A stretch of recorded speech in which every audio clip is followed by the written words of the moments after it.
알아두면 좋은 경제 뉴스를 이해하기 쉽게 전해드리는 시간이죠. 국회뉴스 송금종 기자와 함께하는 훈훈한 경제 시작합니다. 송 기자 어서 오세요. 네, 안녕하세요. 쿠키뉴스 송금정입니다. 네, 반갑습니다. 자, 오늘은 어떤 소식 준비해 오셨나요?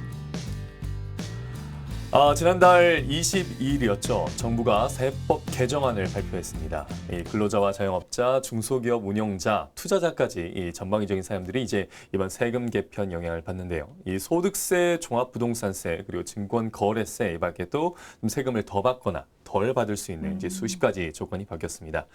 좀 많은 것들이 달라져서 이제 나에게는 좀 어떤 부분이 좀 영향을 받을까 좀 궁금해하시는 분들 많을 텐데요. 오늘 구체적으로 하나하나 짚어보도록 하겠습니다. 네, 그야말로 세금의 종합 대책이 나왔습니다. 세금 매기는 방법이 여러 가지 좀 바뀌는 게 있어서 요즘 보도가 많이 되고 있는데요. 오늘 송금종 기자와 함께 자세하게 하나씩 살펴보도록 하겠습니다. 자, 먼저 이 세법 개정안이라는 게 매년 나오는 건가요? 네, 그렇습니다. 이 정부가 이 다음 해부터 이제 시행이 될 세법에 대해서 좀 이렇게 개정을 하면 좋겠다라고 이렇게 하는 내용의 법안을 먼저 밝히는 건데요. 네. 사실 세법은 국회가 만드는 것이죠.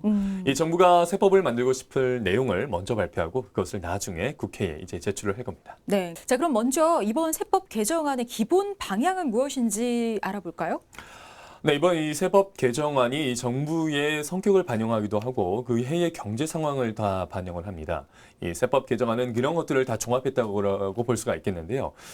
이번 세법 개정안은요, 이 코로나19 때문에 이 경제가 좀 어렵다 보니까 이 세수도 어려울 것이라는 점들을 좀 감안을 해서 고소득자와 초고소득자 그리고 법인 이런 곳에 세금을 좀 늘리고 정말 어려운 분들, 특히나 자영업자나 소상공인에 대한 좀 지원을 늘리려는 좀 전체적인 줄거리를 좀 가지고 있습니다. 네, 그러니까 재정 조달을 위해서 고소득층에 대한 세금은 확대하고 또 코로나19로 어려움을 겪고 있는 소상공인들을 지원하는 것도 좀 확대하는 게 이제 특징이라는 건데요. 자, 이번 세법 개정안 국민과 언론의 주목을 특히 많이 받는 이유는 부동산 관련 그 세금 때문이 아닐까 싶습니다. 이 부동산 관련해서 우리 시청자분들이 꼭 알아야 할 그 세금 변화 항목 어떤 게 있을까요? 네, 이 부동산 세제와 관련해서는요, 710 대책에 의해서 좀 많이 나왔기 때문에 이게 좀 입법화가 됐다고 보시면 되겠고요. 네. 이 양도세 같은 경우에는 이제 2021년 6월 1일까지 양도부는 좀 유예가 됩니다. 만약 다주택자 같은 경우에는요, 이 양도세 중과세 규정이 시행되기 전에 이 양도 조치를 이제 하시는 게 아무래도 좀 유리하실 텐데요. 이 이후에 법이 시행된 다음에는 이 다주택자의 양도세, 취득세 그리고 종합부동산세가 좀 강화되기 때문에 이제 가급적이면 이제 다주택자가 되지 않도록 좀 유의를 하셔야겠습니다. 네, 뭐 그동안 다주택자가 되려고 노력하는 경우 많이 봐왔는데요. 이제는 다주택자가 되지 않으려고 좀 노력을 해야 하지 않나 싶습니다. 자, 그리고 또 어떤 것들이 있을까요? 네, 또 한 가지는요. 이 앞으로 좀 주택을 팔고 지금 양도소득세를 이제 낼 때 이 분양권을 이제 주택수에 포함하는 개정안을 이제 당초 개정 이제 소득세법이 시행되는 시점에 모든 분양권에 대해서 이제 적용할 계획이었는데요. 이제 1주택자의 세부담을 고려를 해서 이제 바뀌는 법이 시행이 되는 이후에 취득하는 분양권부터만 이제 적용을 하기로 했습니다. 네, 그러니까 한마디로 지금 분양권을 가진 분들은 이제 대상이 아닌 거네요. 자, 그리고 이제 주식 관련해서도 지난 6월에 발표된 내용에서 이번에 좀 바뀐 것들이 있죠. 네, 일단 대표적으로는요. 지난달 말에 이제 정부가 금융투자로 생기는 소득에 대한 세금에 대해서 좀 바꾸겠다라고 발표했던 게 좀 내용이 있었습니다.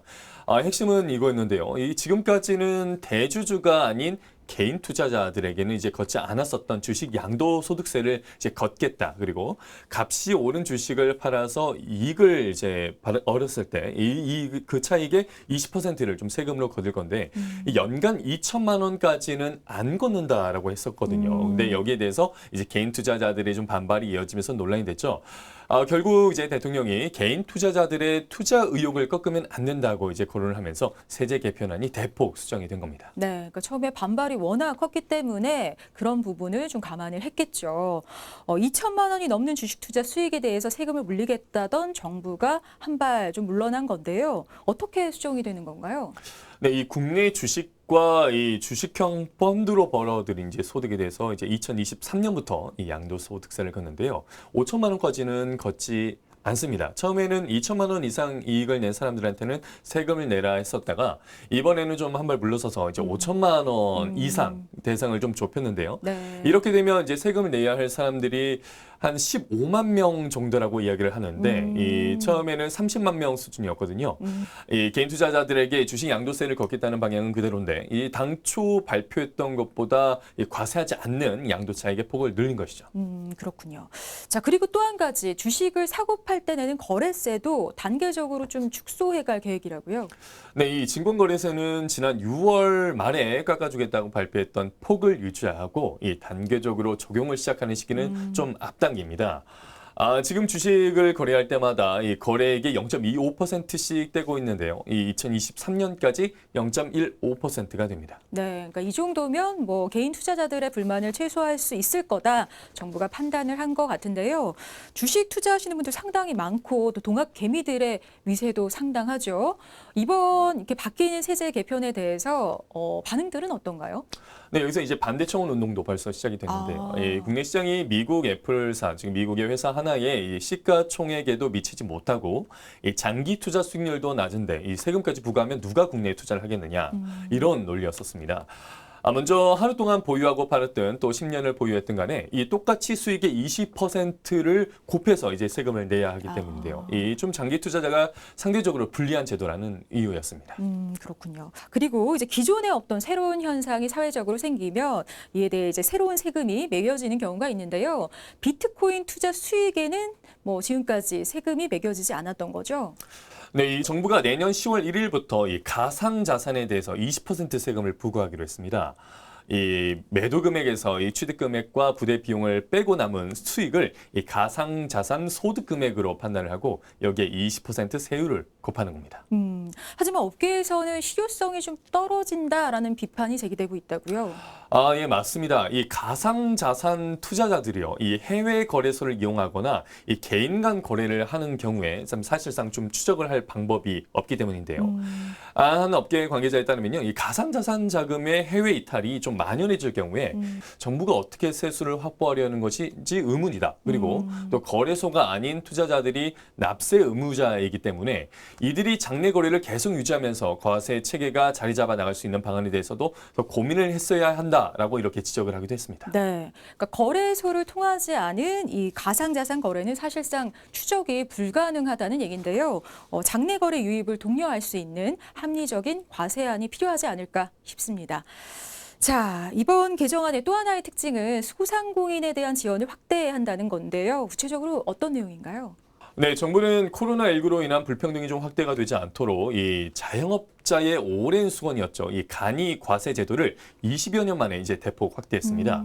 여기서 이 간이 과세 제도는요, 영세한 사업자에게 실제 매입세액을 공제해 주는 대신에 이 업종별 부가가치율을 적용을 해서 이제 보다 좀 간편하게 부가세를 신고하고 좀 납부를 할 수 있도록 하는 제도인데요. 이 간이 과세 기준 금액을 이제 연 매출액 4,800만 원에서 8천만 원으로 인상했고요. 그리고 이 간이 과세자 가운데 부가세 납부 면제 기준 금액을 연 매출액 3천만 원에서 4,800만 원으로 늘렸습니다. 네, 그러면 이 간이과세 기준 금액의 상향은 모든 업종에서 적용이 되는 건가요?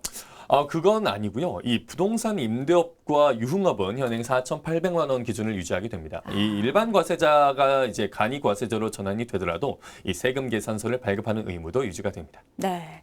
자, 그럼 이번에는 우리 국민들의 생활과 좀 밀접하게 관련돼 있는 항목들 몇 가지 소개를 해볼 텐데요. 우선 담배 관련해서는 어떨까요?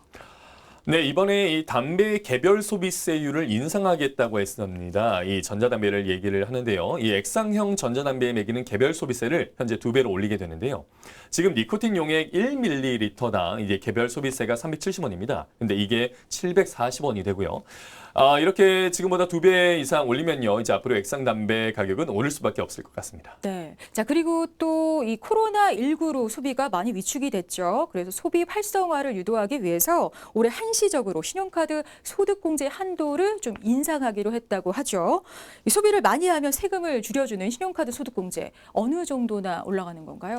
네, 올해는 그 한도를 30만 원씩 이렇게 늘립니다. 이제 내가 올해 쓰는 돈이 내가 올해 버는 돈의 25% 이상이 되면 이 초과분부터 일정 비율로 소득공제가 시작이 됩니다. 이번에 세법이 개정이 되면서 이 소득공제 한도가 300만 원에서 330만 원으로 늘어난 것입니다. 이 직장인의 연봉이 7천만 원 초과 그리고 1억 2천만 원 이하면요. 이 소득공제 한도가 280만 원이고 1억 2천만 원 초과라면 230만 원이 됩니다. 이는 이제 내년 초 연말정산에서 올해 귀속분에 대해서 한시적으로 적용이 됩니다. 네. 자, 그렇다면은 신용카드, 체크카드, 현금 영수증에 따라 각각 공제율이 좀 달리 적용이 되는 건가요? 네, 그렇습니다. 예, 지난 4월부터 이제 7월까지는 이 카드 종류에 상관없이 좀 일괄적으로 80% 소득 공제액을 적용을 했는데요. 이 8월부터는 이 신용카드 사용 금액이 이제 15% 그리고 체크카드와 현금 영수증 사용 금액은 30% 이렇게 소득 공제율이 적용이 됩니다. 예를 들어서 연봉이 4천만 원인 직장인이 올해 8월부터 연간 1,500만 원을 이제 체크카드로만 이용을 하면 여기서 1,000만 원을 우선 제외하고 여기서 남은 500만 원의 30%인 이제 150만 원을 이제 공제를 받는다는 뜻인데요. 이 직장인이 이제 1,500만 원을 신용카드로만 사용을 하면 500만 원의 15% 여기서 75만 원을 이제 공제를 받게 됩니다. 이 직장인이 올 8월부터 한 해 지출한 금액이 2천만 원이라고 했을 때 이 체크카드 1,000만 원, 신용카드 1,000만 원의 비율로 사용을 했다면 원래대로라면 이제 공제액 300만 원까지만 받고 끝나야 하는데 이번에 공제액 한도를 330만 원으로 올렸기 때문에 총 330만 원의 공제를 받게 되는 거고요. 하지만 이는 일괄적으로 15%, 30% 공제율을 적용했을 경우를 뜻합니다. 네. 그런데 신용카드 등의 한도액을 올렸어도 기존에 사용한 금액이 많으면 소득공제 혜택이 그렇게 크진 않을 것도 같은데 어떨까요? 네, 그렇습니다. 예를 들어서 연봉이 4천만 원인 직장인을 예를 들어 보면요. 올해 4월부터 7월까지 이제 신용카드와 뭐 체크카드를 합쳐서 2천만 원을 결제를 했다면 이제 1,000만 원의 80% 이제 800만 원을 이제 전부 공제받지 못하고 연말정산 때 330만 원만 공제를 받게 됩니다. 이제 세법 개정 이전 공제 한도 300만 원보다는 이제 금액이 좀 늘었지만 더 이상 이제 소비할지에 대해서는 좀 망설일 수가 있겠는데요. 하지만 이 직장인이 4월부터 7월까지 1,300만 원을 사용을 했다면 이 초과분 300만 원에 대해서 이미 240만 원의 공제 금액이 생겼고 앞으로 카드 사용 여부에 따라서 이제 최대 90만 원까지 추가 공제받을 여지가 생겨서 아무래도 더 많은 소비를 할 요인이 될 수가 있겠습니다. 네. 자, 이번에는 학생들 그리고 뭐 아르바이트하는 대학생들 아니면은 쌈짓돈 갖고 계신 주부님들께 굉장히 중요한 정보가 아닐까 싶은데요. 비과세할 수 있는 상품이 나온다고 하던데 이거 어떤 건가요? 네, 이 상품은 이전에도 있었습니다. 그동안 학생이나 주부들은 가입을 할 수 없었던 상품인데요. 바로 ISA입니다. 네. 이 계좌 하나를 통해서 예금, 증권, 펀드 같은 각종 상품에 한꺼번에 가입을 할 수 있게 만든 종합 계좌입니다. 네, 그러니까 ISA 개인 종합자산 관리 계좌라는 건데 말이 조금 어렵지만 어떻게 사용할 수 있는지 좀 쉽게 설명을 해주시죠. 네, 이 개인 종합 자산 관리 계좌에는요, 5년 동안 1억 원까지 이제 넣을 수가 있습니다. 거기에서 얻은 수익은 400만 원까지는 이제 세금을 묻지 않고요. 처음에는 이게 소득 직업이 있는 사람들만 가입을 할 수가 있었는데 이제 차차 그 대상을 넓혀서 이제 내년부터는 이제 19살만 넘으면 소득 유무와 관계없이 이 주부나 학생도 가입을 할 수가 있습니다. 네. 이 ISA로 투자할 수 있는 금융 상품도요. 이제 예적금 펀드에서 상장 주식까지 이제 확대가 되고요. 또 비과세 혜택을 받을 수 있는 의무 가입 기간도 5년에서 3년으로 이렇게 단축이 되고 이 투자금 2월 납입도 허용이 됩니다. 네. 이전까지는 매년 2천만 원 한도로 납입을 할 수가 있었지만 이제 특정 해에 1,000만 원만 넣었다면 그 다음에는 3천만 원까지 투자할 수 있습니다. 그렇군요. 자, 근데 이용할 때 좀 주의해야 할 사항 같은 건 있을까요?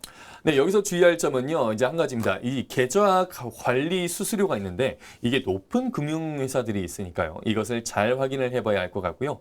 우선 가입을 하면 3년 동안은 이제 돈을 출금을 할 수가 없습니다. 이것도 유념을 하시면 되겠습니다. 네, 일단 쌈짓돈을 좀 투자할 계획이 있으신 분들이라면 금융회사에 가서 상의를 받아보시는 것도 좋겠습니다. 자, 지금까지 눈에 띄는 2020 세법 개정안에 대해서 송금종 기자와 함께 자세하게 살펴봤는데요. 이번 개정안에서 실질적으로 나에게 도움이 되는 건 어떤 게 있는지 꼼꼼하게 잘 살펴보시면 좋겠습니다. 푸른한 경제 오늘 여기까지고요. 송금종 기자와 함께했습니다. 고맙습니다. 고맙습니다.